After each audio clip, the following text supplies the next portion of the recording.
Year is 1512. The Ottoman Empire, vast, wealthy, respected, sits at a crossroads. Its cities hum with trade.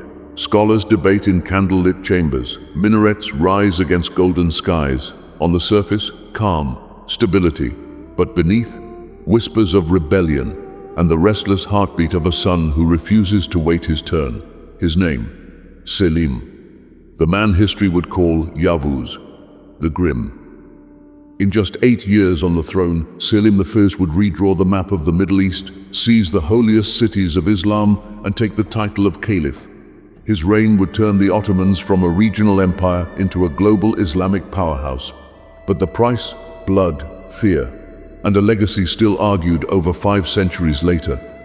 Selim was born around 1470, the son of Sultan Bayezid II. His father ruled with caution, a steady hand, a preference for diplomacy over war. But Selim, he was cut from sharper cloth. Ottoman historian Ibn Kamal paints him as bold and decisive, a man who moved like a drawn sword. Persian chroniclers cursed his name for his wars against their allies. Venetian ambassadors writing home to their republic described him as a terrifying presence, sharp-eyed, impatient, and utterly without mercy. Modern historian Halil Inalcik calls him a game changer, the man who turned the empire's gaze eastward, binding Sunni Islam under one imperial roof. But before he could change the empire, Selim had to win it. Bayezid's 3 sons, Ahmet, Korkut, and Selim, all had their eyes on the throne. In Ottoman tradition, there was no peaceful council vote. Succession was decided in the field, often with steel. Selim, the youngest, refused to be sidelined. In 1511, he rebelled against his father. That first attempt failed. He was forced into exile in Crimea. Most princes would fade into obscurity after such a loss. Selim, he regrouped, rebuilt his alliances, and returned with more men. By 1512, the tension in the court was impossible to ignore. Selim marched on the capital. Bayezid II, facing pressure from his own janissaries, stepped down. On April 24, 1512, Selim became Sultan. Then came the purge. Brothers, nephews, all potential claimants to the throne were eliminated. Ottoman records defend it as preventing civil war, a grim necessity in the empire's political system, but it cemented his nickname, the Grim. Selim's first great challenge lay to the east, the Safavid Empire in Persia. The Safavid Shah, Ismail I, was a Shia leader whose influence stretched deep into Ottoman lands. He sent missionaries into Anatolia, stirring rebellion among the Kızılbaş, Turkmen tribes loyal to him. Selim saw this as more than a political threat. To him, it was a religious danger to Sunni unity. His solution: total war. In 1514, Selim led a massive campaign eastward. The two forces met at the Battle of Chaldiran. Shah Ismail's cavalry had a fearsome reputation, swift, deadly, unstoppable in open combat. But Selim had something they didn't: gunpowder supremacy, massive cannons, disciplined Janissary riflemen. When the Safavids charged, the Ottoman lines held. The roar of artillery shattered their momentum. Ismail himself was wounded. Selim captured Tabriz, the Safavid capital, though he couldn't hold it long due to supply problems. Still, the message was clear. The Ottomans were the defenders of Sunni Islam, and no rival could claim otherwise. Victory in the east wasn't enough. Selim turned south, toward the Mamluk Sultanate. The Mamluks ruled Egypt, Syria, and the holy cities of Mecca and Medina.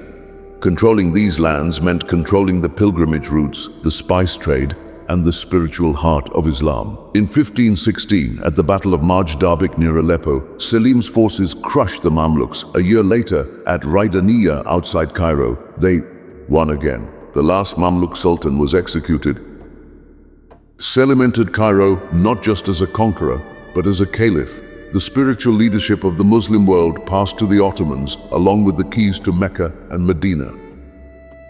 This moment transformed the Ottoman sultans from political rulers into spiritual leaders, a role they would hold for over 400 years. Selim's conquests doubled the empire's territory. From Iraq to North Africa, Ottoman banners flew. His navy expanded into the Red Sea, challenging Portuguese ships and protecting Muslim trade from European domination. But the empire's expansion brought unrest. Safavid-backed revolts flared in Anatolia. Selim's response was swift and merciless. Thousands were executed. He purged disloyal janissaries and governors.